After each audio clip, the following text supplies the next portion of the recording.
Hi everyone, thanks for joining today's webinar. My name is Adam, Content Marketing Specialist with Schein, and I'll be your moderator. There will be no Q&A for today's webinar. If you have questions pertaining to the topic, please email us at ppt@henryschein.com. Please make sure that your volume is up and any large computer applications are closed to ensure a smooth connection. This webinar is presented by Henry Schein Dental Business Institute, and no CE credits are being offered for viewing this presentation. Our speaker today is Dr. Thomas Snyder. Dr. Snyder is the Senior Director of Henry Schein Professional Practice Transitions and will be discussing buying or selling a practice during COVID-19. Thank you for being with us today, Dr. Snyder. Over to you. Good evening, everyone. Thank you, Adam. Glad you could join me again this week for our second webinar in our two-part series, thinking about buying or selling a practice during the pandemic recovery. So as we did last week, I'm going to cover a lot of ground, lots of information for you. So here we go. So tonight, what we're going to talk about is understanding the key steps in a practice sale, learn the essential components of a practice purchase agreement, explore various practice sale strategies, discuss the timing of purchasing a dental practice, and understand the elements of a deferred transition. As we did last week, we talked a little bit about the practice transition landscape and practice valuations. And just for those who might not have been there last week, just a couple of points I want to reiterate. It has been a seller's market for quite some time, and practice values had been at their peak over the last several years, pre-COVID, of course. More purchasers than sellers are out there, so we do have a seller's market. The average retirement age is now 69.4 years old, and we'll kind of revisit that again and the implications for doctors selling their practices. We're also going to talk a little bit about the solo practitioners and the fact that this particular practice model is in decline, and that has implications. So many of you, people in my generation, wanted to become a dentist to work on their own. Back in the day, 90% of dentists were solo practitioners, both specialists and general practitioners. And we really are the last cottage industry. You know what happened to pharmacy and optometry and other specialties, medical specialties? Things did change quite a bit. As the slide indicates, back in 1991, there were approximately 69% of all dentists were practicing as solo practitioners. In 2012, we were down to 58%. And 5 years later, 50%.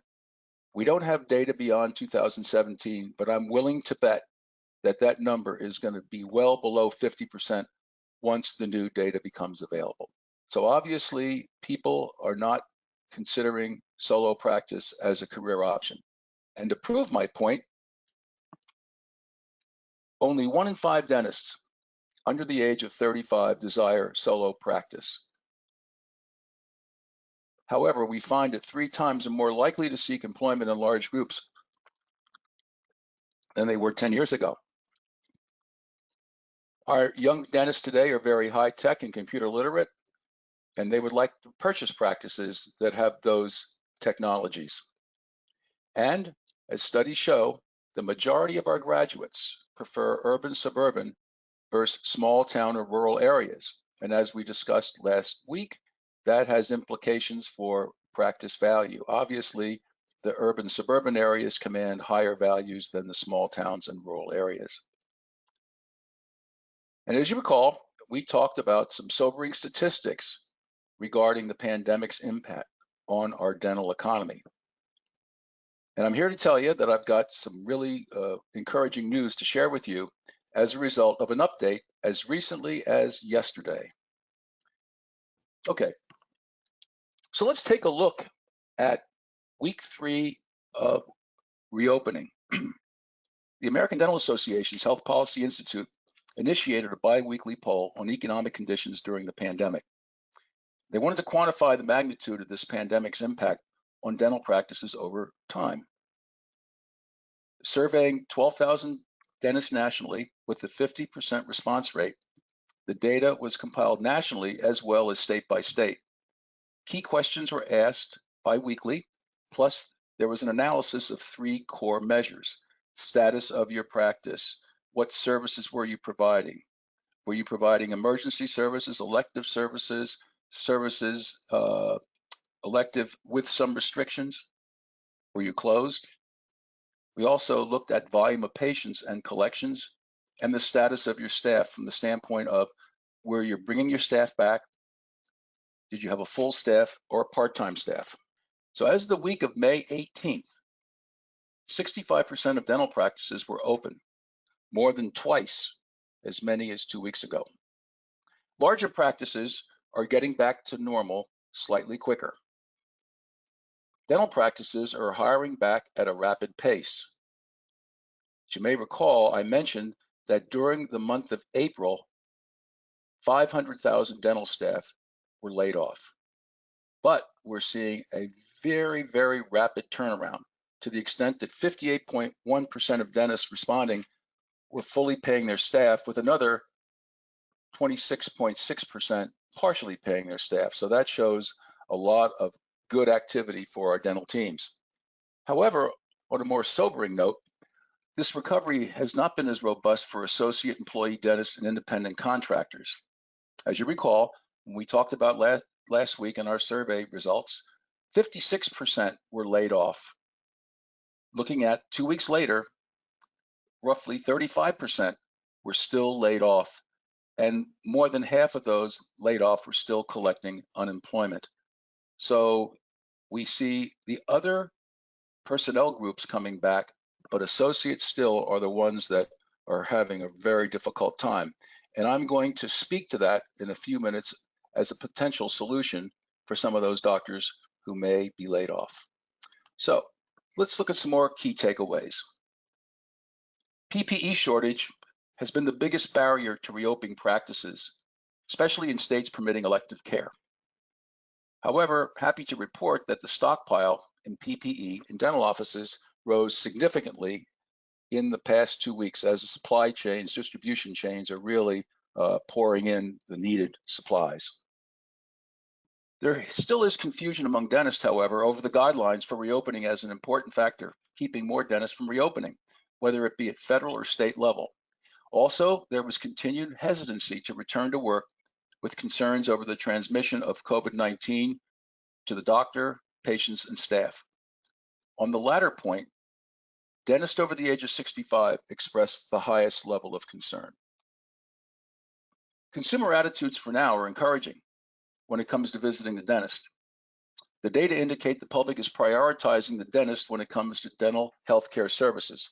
In fact, one of the studies done by a research firm asked the question, which of the following are you planning to do in the next 12 months?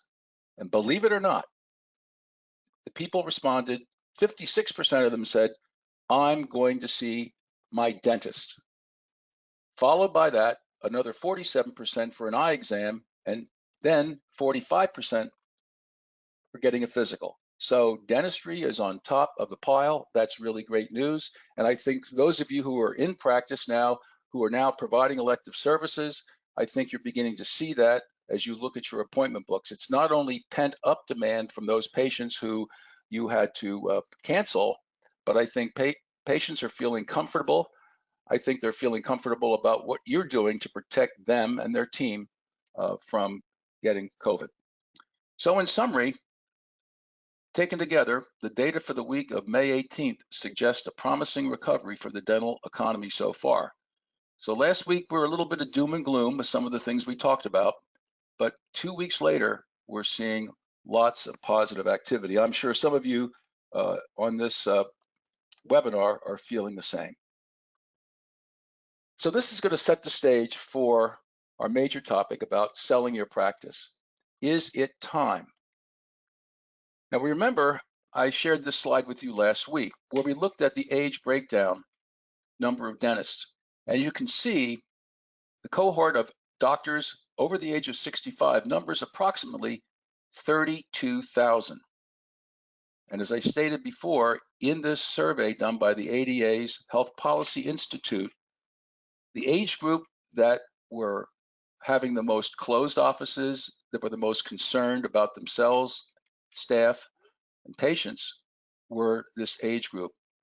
And anecdotally, uh, many members of our Henry Schein professional practice transition team are getting calls from dentists all over the country who want to sell their practice, not necessarily tomorrow, but certainly within the next year to year and a half at best, value notwithstanding.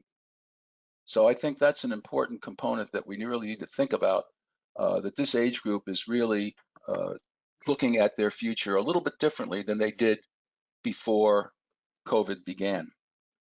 Many practitioners are reassessing their transition plans, and the group that's doing more so are the solo practitioners. We find that they are the ones that call our office that really want to set up an exit strategy because of health concerns, obviously their age, and they're just also concerned economically about being profitable because PPE costs, lower hourly production are things that are facing them, and they just don't want to go through it all. And it makes a lot of sense for many doctors. So when we talk to these doctors in our transition planning consultations, we determine, will the sale be immediate? And by immediate, I mean, I do not want to go back to my office. I am closing my doors. So we have to have a very serious conversation with doctors about that plan because it has a lot of ramifications, right? And we'll talk about that in a minute. Many doctors will also say, well, I was thinking of retiring in 2 to 3 years, but let's get my practice value, get my baseline value through 2019. Let's get the wheels in motion now. I'm okay if I retire sooner than what I had anticipated. So for those who are planning an immediate sale, there's some big questions that need to be asked. Do you just want to transfer your patient records? Do you want to merge with another doctor? Or do you want to sell your dental practice as a going concern at your current location? So these are critical points which can have an impact on how this sale will proceed. Also, if you are a tenant, will there be potential lease issues that have to be dealt with? Because as those of you who sign a lease, that's a financial obligation. And if it's a long-term lease, you have a lot of work to do to remedy that situation. Also, if our doctors have considerable practice debt and they want to sell their practice and they don't care about value, what does that look like financially? So consequently, it's a big issue. So therefore, we need to have these doctors talk to their advisors. They have to understand if they didn't do a financial plan, which we talked about before, they really need to know what the impact is going to be if they sell their practice in the next 6 months. You know, are they able to handle it financially? Will they have to change their lifestyle because the funds aren't going to be as great, because maybe they won't get as much for their practice, depending on if they're just going to sell records or not. So there's a lot of things that doctors have to think about. And that's why advisors are so important, because advisors don't have to be emotional. Doctors are emotional for obvious reasons. I received an email on Memorial Day from one of my old clients who had a very successful practice and still does. And I read that email and I was depressed because it really was a very dark email. He was concerned about everything, concerned about reopening, concerned about some debt that he had. And he said, can you give me a call? Well, it was the Memorial Day weekend, so I called him on Tuesday. We had a nice chat. And he said to me, well, I feel a lot better. I talked to my accountant since I sent that email. I just was in a down mood. So I understand that. And I'm sure all of you have gone through periods of things like that. So obviously, it's critical for you to lean on other advisors to help you make these decisions, because they are irreversible decisions when you sell your practice. So we also ask a question in our transition planning call: is the sale of your practice a financial necessity or simply a quality of life decision? If fortunately you've done well and accumulated money in your pension plan, maybe you own the building, you can get rental income, whatever the case may be, you know, you're okay, you just want to enjoy the rest of your life and you don't want to practice anymore. And of course, you know, it's important, if you're thinking about doing something, have you had your practice value? So another question we ask is, do you want to continue practicing? A number of our doctors, especially in the age group that we just referenced, are saying, I'm done. Maybe I'll work for a little bit, but I'm not too keen on it because I've got some underlying health issues and I'd rather just finish up a few cases and move on. So that's important. For other doctors who just don't want to be involved in ownership anymore and they want to remain, that's okay. But it's only okay if the patient base is of a reasonable size. Because if you have 800 or 900 patients and sell your practice to me and I want to work full time, there's not enough to go around. So the size of the patient base is going to dictate whether or not you're going to be able to remain for a period of time. And moreover, especially if it's a person you don't know who may be a broker found for you, who may be qualified, but you have no relationship, what will that be like after the sale? So these are some of the things that we try to explore with our doctors. So now we're going to talk to the purchasers, because I'm sure there's a number of you in the audience tonight that are just want to know what people like me have to say, and also are looking, what do I do?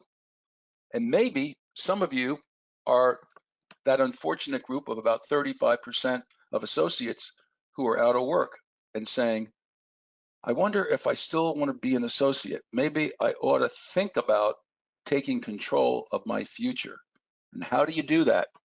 Simple answer. You become a business owner. And we're going to talk a little bit about that in depth.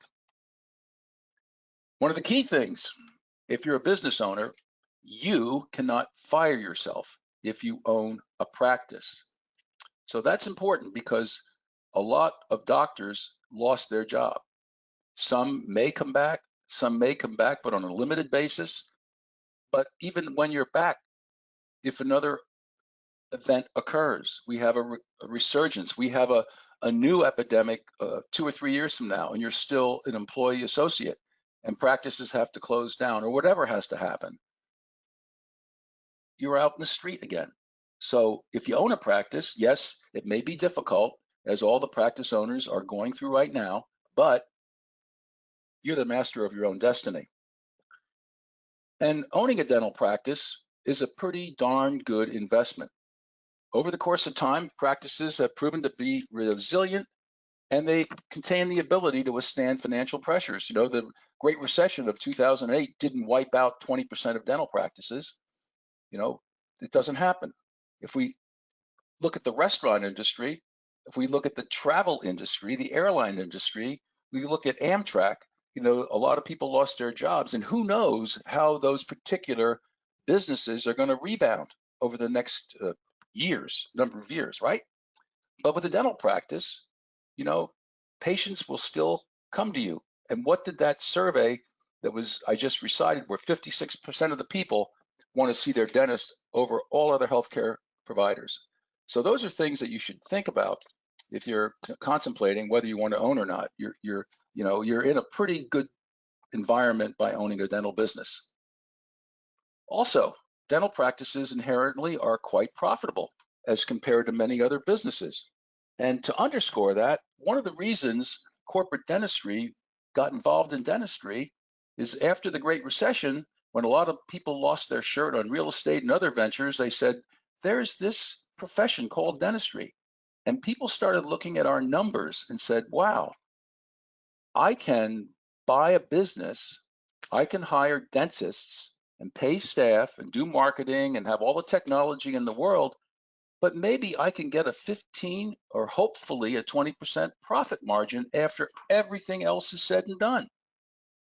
That's one of the reasons they're in our profession, because they can make money on owning dental practices. So you, as an individual potential buyer, can do the same thing by buying a practice.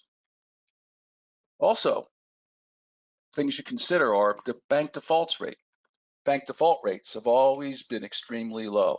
So if you buy a practice, the chances of you going out of business are probably much less than 1%.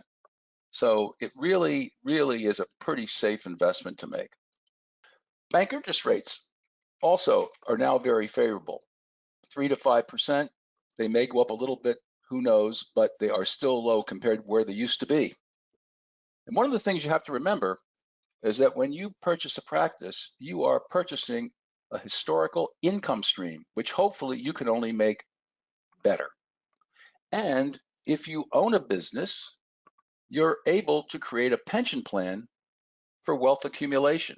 Yes, you can do that as an associate, typically with a 401k, or maybe you're in a dental practice where you have a more robust pension plan. But again, you're still an employee who could lose that employment, and that's not a good thing. Whereas if you own your own business, you can do this and become quite wealthy in the long run. Now, let me kind of underscore this issue of career earning opportunities. When I speak to dental students, I try to use this example because when I tell people when you buy a business, you're buying someone's historical income stream. And if you're really good at management and marketing, you'll improve that income stream over time. So let's take a look. Let's pretend that we have a practice grossing $800,000 and the overhead is 63%, which is about the national average for a general practice. The net profit in this case would be $296,000. So let's look at this owner of this business, irrespective of what they paid for the practice, and let's see what type of earnings they can garner over 25 years.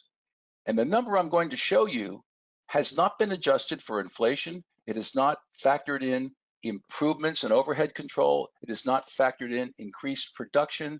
It's basically looking at that number, multiplying it by 25, and that equals $7.4 million. I will tell you, we work with a lot of purchasers, and many of them don't think about this. And yes, if you want to ratchet it down to 20 years, it's about $6 million, so still big numbers. Now, let's say you decide to purchase a practice with gross receipts of 1.2 million. General practice or specialty, we'll still use the GP ratio for simplicity and comparative purposes, but we're using our 63%. So our net profit here is 444,000. In 25 years, 11.1 million. So my point to you purchasers who are sitting on the fence wondering what to do, think about this career earning opportunity. And even though you may feel, oh, gee, I might overpay for this practice, I really want it, my seller wants maximum value, well, you're going to get it back. You're going to have 20 or 25 years to do a lot of good things to that business you buy. So don't look at it short term, look at it long term. Obviously, purchasers have valid questions. Will I make a full price offer based on a 2019 baseline valuation? Well, the doctor who's selling that practice may want a full price offer, and then you have to make a decision. Do you really want that practice, and is it really worth it? Is it the kind of practice that'll generate the kind of earnings I just showed you? And of course, some of you may be thinking, well, I have a lot of student debt. I owe $300,000. Can I get appropriate financing? The answer to that question is yes. We're going to talk about lenders in a few minutes because we're in a little bit of a transition time, but historically, lenders know what young doctors are in debt for. These lenders are in business to make practice acquisition loans. So consequently, if they don't make loans for practice acquisitions, they don't earn any income or make any profit. So they understand this. They're very savvy on numbers. So that's a myth that goes through a lot of young dentists' minds. So you can get financing, as long as you're creditworthy, of course. So a question some of our young doctors are asking is, should I wait in the sidelines? My question is, why? Because if you're looking at a long-term view, not a short-term view, you're making an investment. And I think that's how you have to approach it. What is the risk if I buy now? Well, there's risk in everything that we do in life. And that's what being an entrepreneur is all about, taking on risks. It's really a matter of how much risk do you want to take on. So there are things you can control, though, to reduce your risk. What can you do? Well, you can surround yourself with good advisors, and you can improve the way you run a business, improve business systems, improve personnel, improve social marketing, all kinds of things you can do to build a business.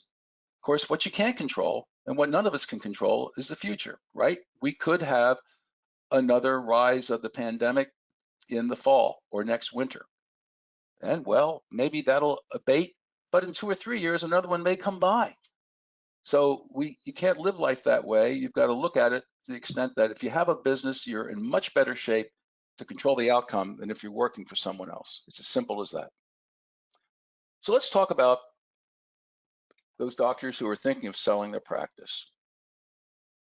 I'm going to talk briefly about a walkaway sale. And simply what that simply means is you're going to sell your practice, you're going to go to settlement, you're going to give the keys to the new owner, and except maybe for a few cameo visits, you're finished.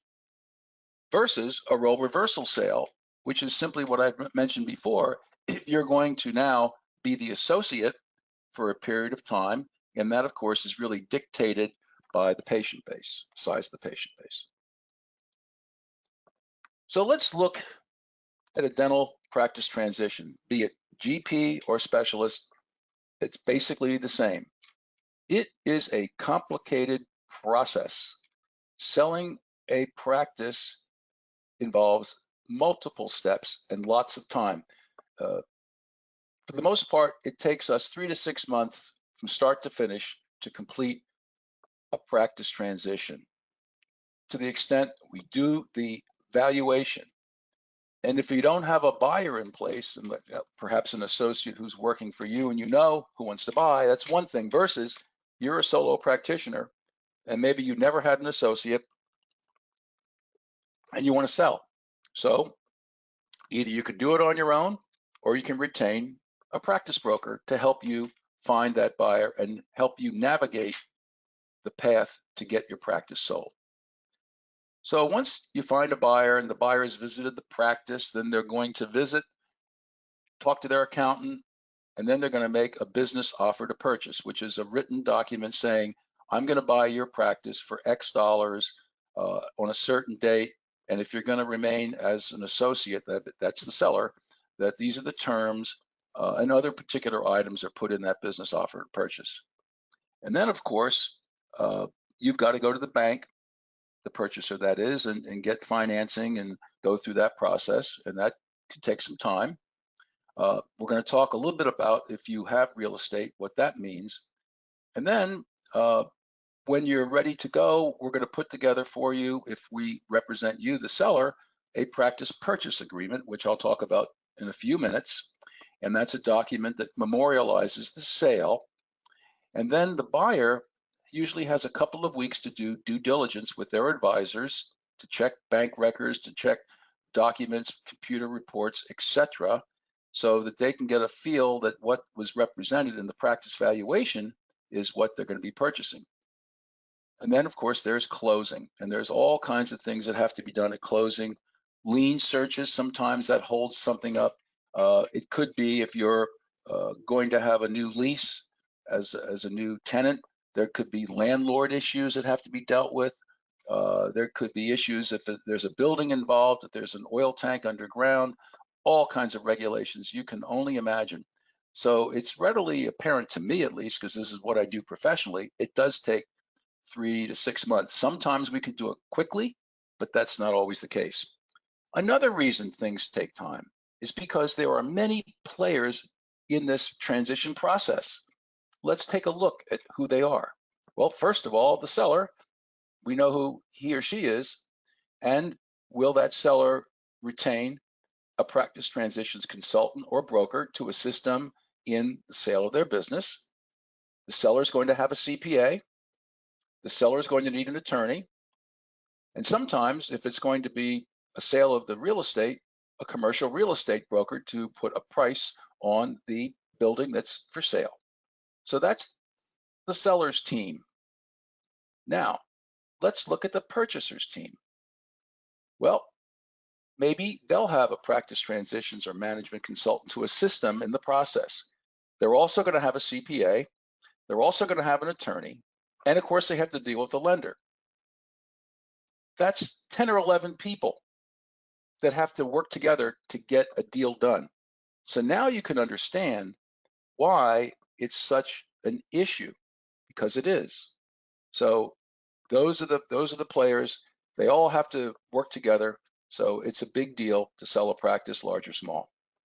So I mentioned before, when you do sell your practice, there is a document called a practice purchase agreement. And we're not going to get too deep into it, but just some of the points that need to be included, we're just going to review quickly.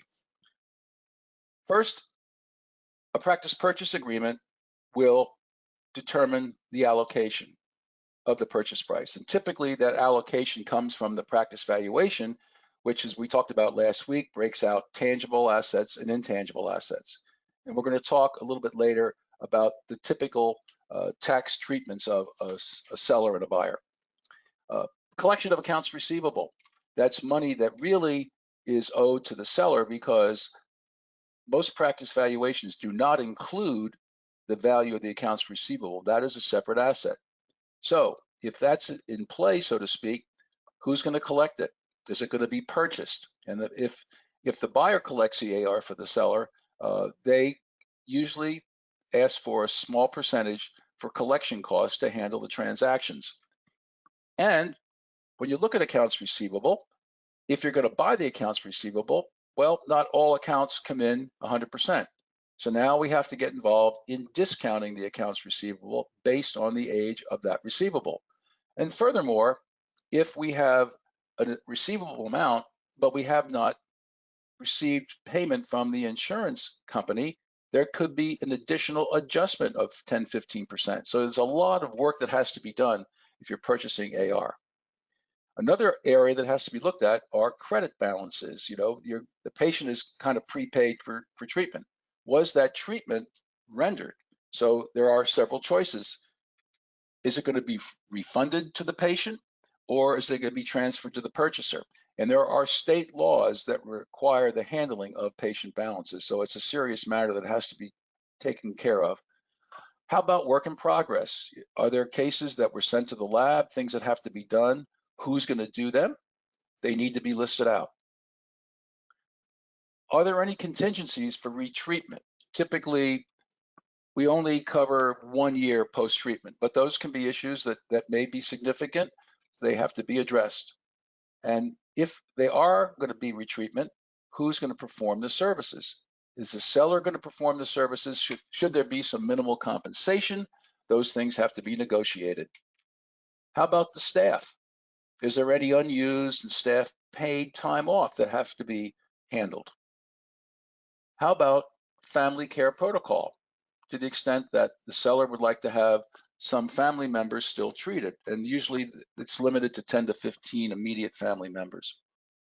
Are there any contingencies requiring an escrow account, which is basically a holdback of funds, something that came up that needs to be addressed, that can't be addressed by settlement, but we want the sale to go through, so there's a holdback of funds. And how are those contingencies resolved? Who is going to hold the escrow account? All those kinds of things have to be negotiated. Is there going to be post-sale seller employment? And if so, what are the timelines? Is it 6 months, a year, 2 years? Compensation. When we work with our clients in getting ready for the sale, we have a very detailed checklist. And this is just one of the forms that we provide our sellers and buyers, because without getting into all the detail, you can see there's a lot of lines on this chart, and they're X's for the seller, X's for the purchaser, X's for both. So there's lots of minutia that have to be covered. And that's why, again, it takes time to sell a practice. Now, in closing this section on the practice purchase agreement, let's talk a few minutes about real estate. Is it your intention to sell it with the practice, or do you want to retain the real estate for financial purposes?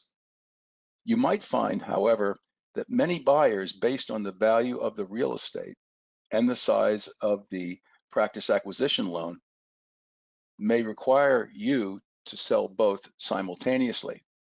And the primary reason is interest rates. They're still quite favorable, and many buyers would rather purchase today at low interest rates as opposed to paying you rent.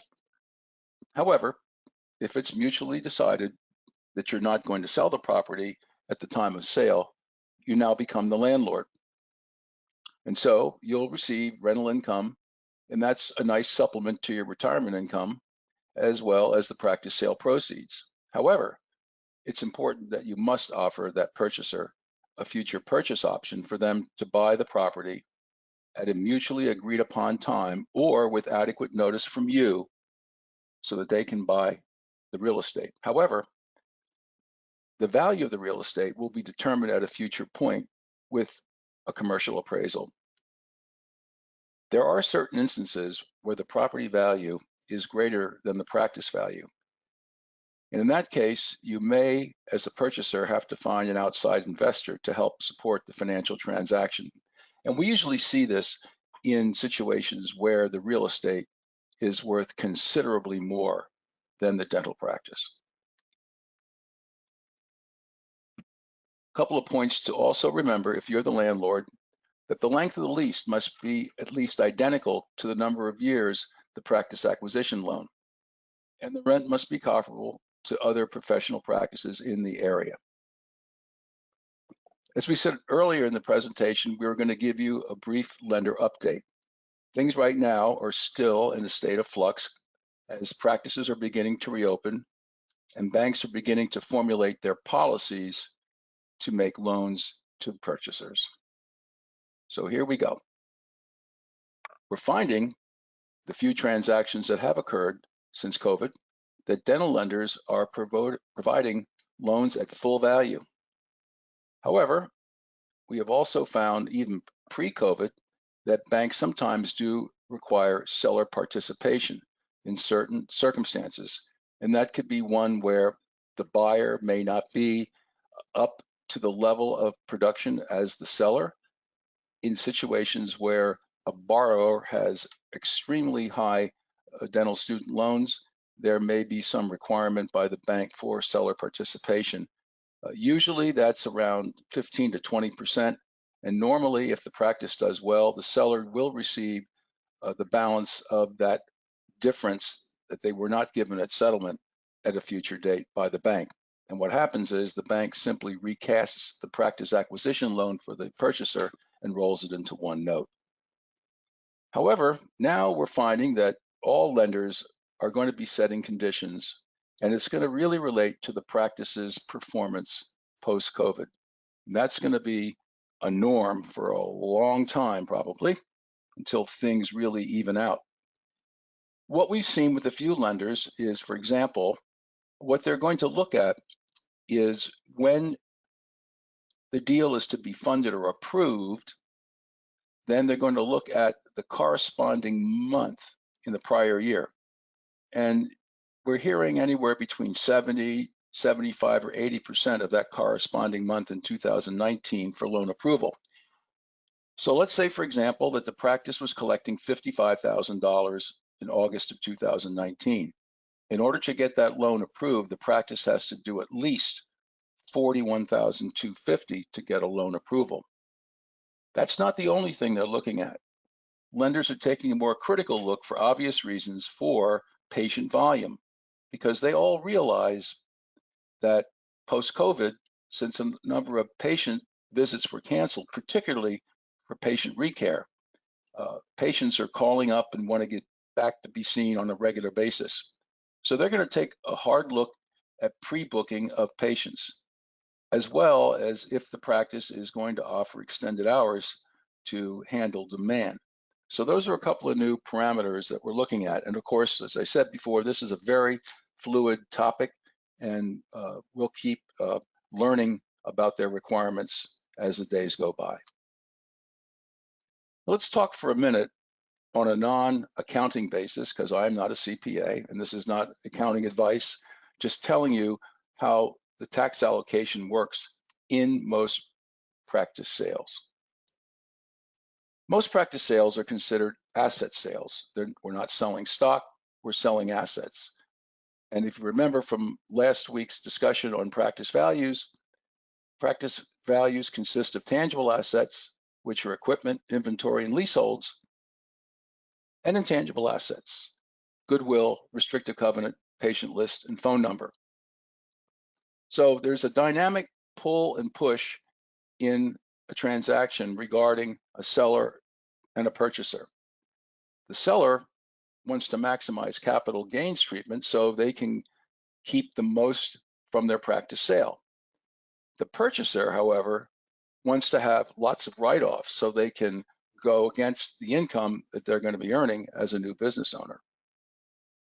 So on the seller's side, when we look at goodwill, which is typically 70 to 80% of a practice's value, be it general or specialty, it's going to be treated as capital gains. So clearly that's the real benefit that the doctor wants and the accountant wants for the seller. The dental equipment, restrictive covenant, and deferred comp, if there's going to be any, are considered ordinary income and taxed at obviously higher rates. Patient list is considered a capital gains item, favorable. However, sometimes a purchaser wants to construct a consulting agreement with the buyer, and again, it's for tax purposes and write-off purposes because they get an immediate write-off of that consulting agreement in the year that the consulting agreement is paid out. Finally, leaseholds are considered ordinary income.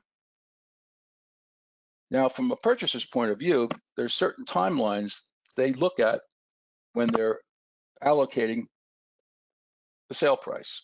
For example, goodwill is written over 15 years. Equipment, 5 to 7 years. Restrictive covenant and patient list, 15 years. And the consulting agreement is 1 year. Leaseholds are written off over the remaining term of the lease, and supplies 1 year. So as we discussed this week and last week, talking about where things are post-COVID, we know a number of doctors would like to get out sooner than later. And as we stated before, is it going to be a sale of the entire practice at its current location, or is the seller going to sell the patient list, and that group of patients will go to the purchaser's practice? So let's talk about two methods that we use when we have situations like that. The most common method is called a production revenue acquisition valuation method. And that method implies that we're going to pay fixed percent of practice receipts from any of the seller's patients for a prescribed period of time. Now, in some states, this could be considered fee splitting. So you must check with your counsel to make sure that this particular method will be applicable if this is the situation that you're going to pursue. So typically in these programs, there's an initial down payment, usually 10 to 15% of the agreed upon sale price. We try to get a higher value for our clients in this type of a program, because if you're only getting a small down payment, what does that mean? That means you, the seller, are going to have to really assume the majority of the risk, which means you may or may not get the value that you had hoped for. Payments to the seller are usually made on a quarterly basis. The seller, we recommend, has an option for an annual audit just to make sure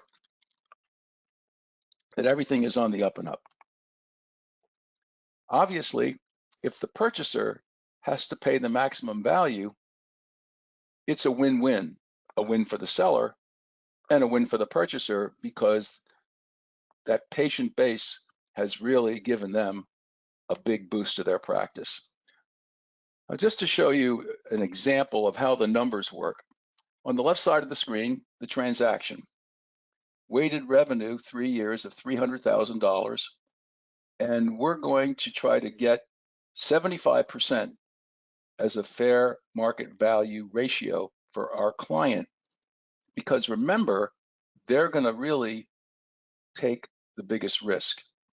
And the way we look at it is, if you have to pay full value, that means that those patients came to your practice as the purchaser, and probably you might have doubled the doctor's historical receipts from 300 to maybe 600 over time. And that's what we typically see in these types of programs. If it's a good, solid patient base, and particularly in the case of a general practice, that recare program is an annuity. So in this case, we try to get $225 for the client.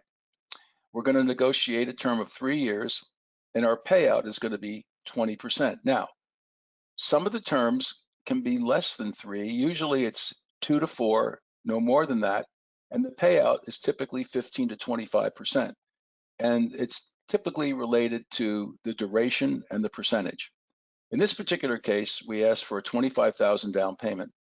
So let's look at how the math works. So at the end of year 1, the purchaser was able to generate $360,000 from that $300,000 patient list that was acquired. So what they're going to do, you'll notice we said 20%.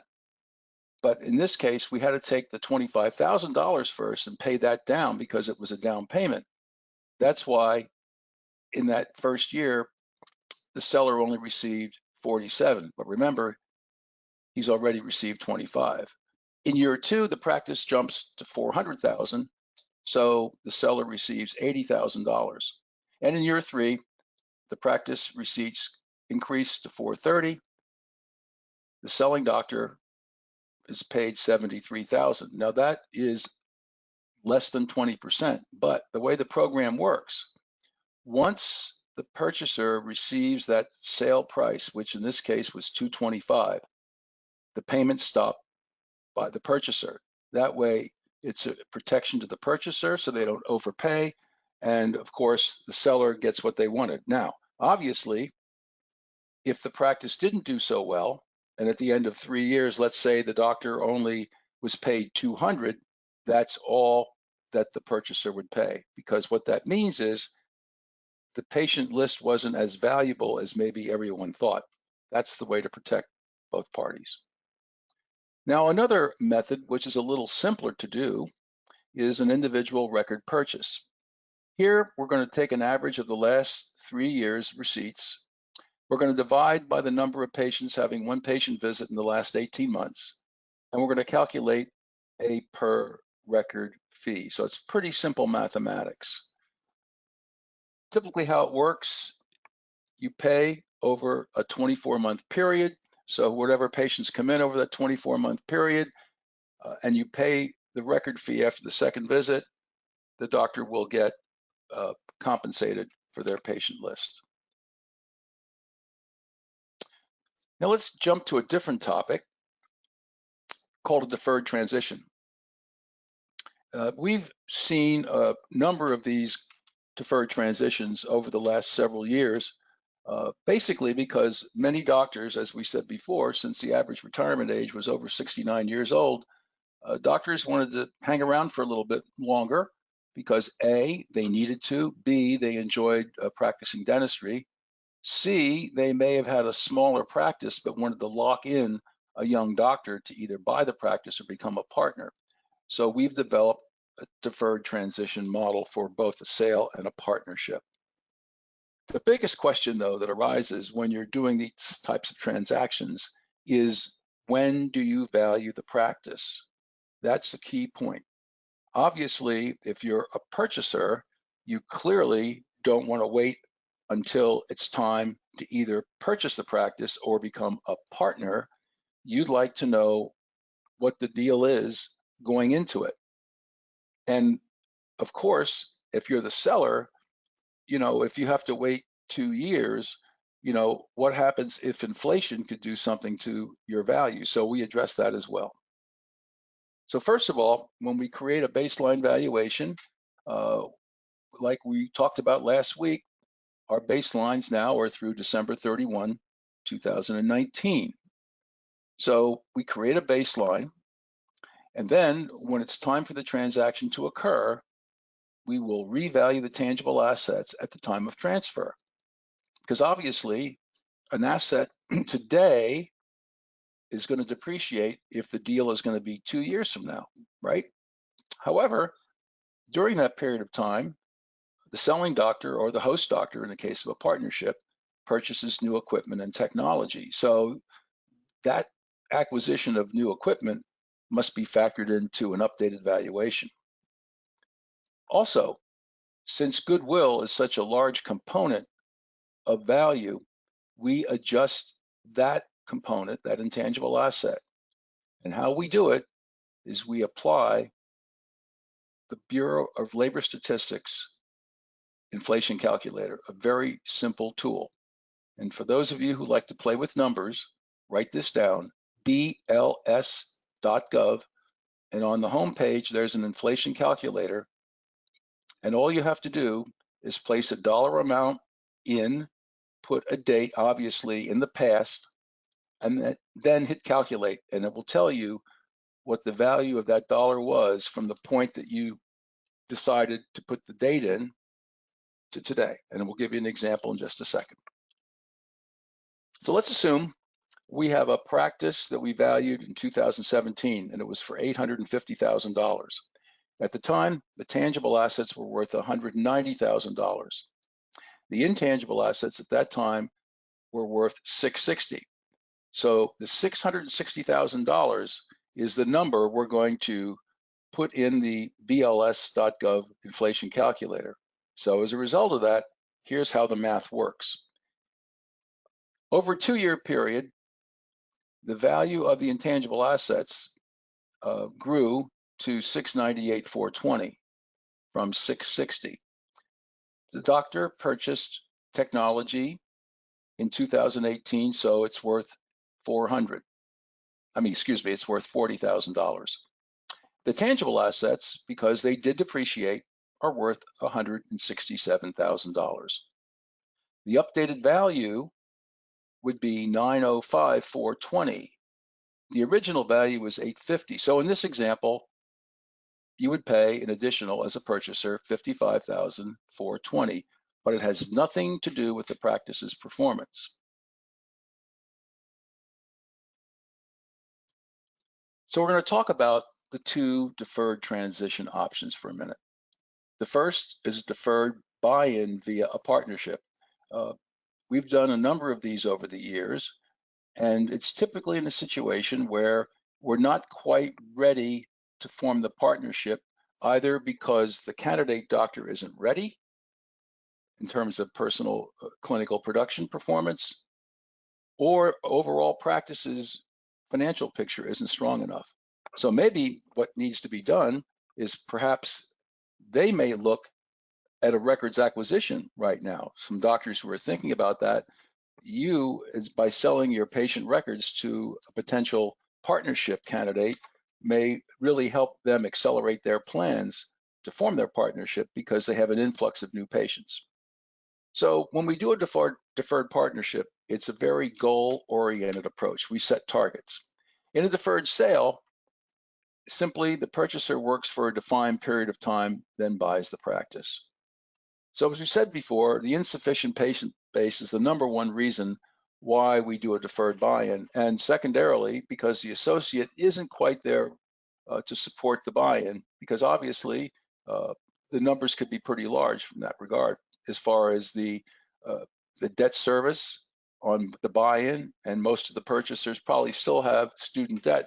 So they've got to be able to produce at a good level. And our rule of thumb is around $40,000 a month in collections is one where we see the numbers start to work. Now that assumes a good overhead, like 63 to 65%.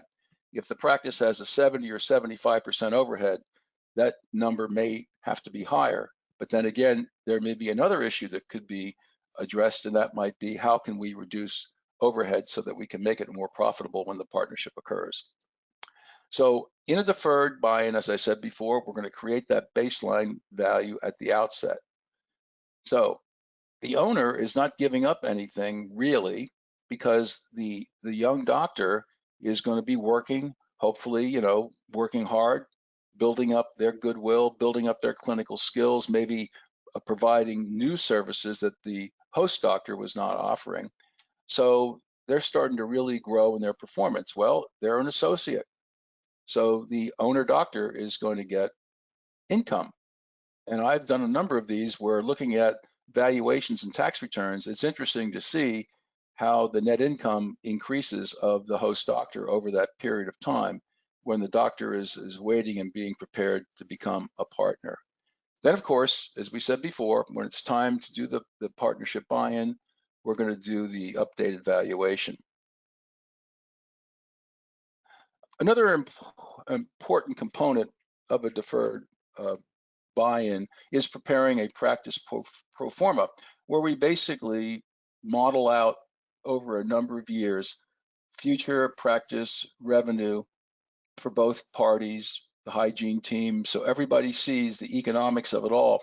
And what it does, it really gives that young doctor some goals. So once they reach those goals, a deal can occur. And usually we like to see 3 to 6 months of consecutive performance to start the partnership. However, we don't wait till those goals are achieved. Once we know we're headed down this path, we will pre-negotiate the terms and conditions of the partnership so there are no surprises along the way. Now, in a deferred transition, that's a complete sale. And typically they work best for a 1 or 2 year time frame period. Typically, we need to request 10% or 15% down payment of the proposed sale price, because when you think of a deferred sale, you really have taken the practice off the market for a couple of years, and if that seller were to leave, that could be an economic hardship. So if that buyer decides to change his or her mind, whatever they gave you as a down payment is forfeited, and that's kind of considered a liquidated damage. Again, we do the same thing with our updating. If we sent the baseline, we use the BLS agreement, and also we set up the practice purchase agreement at the outset.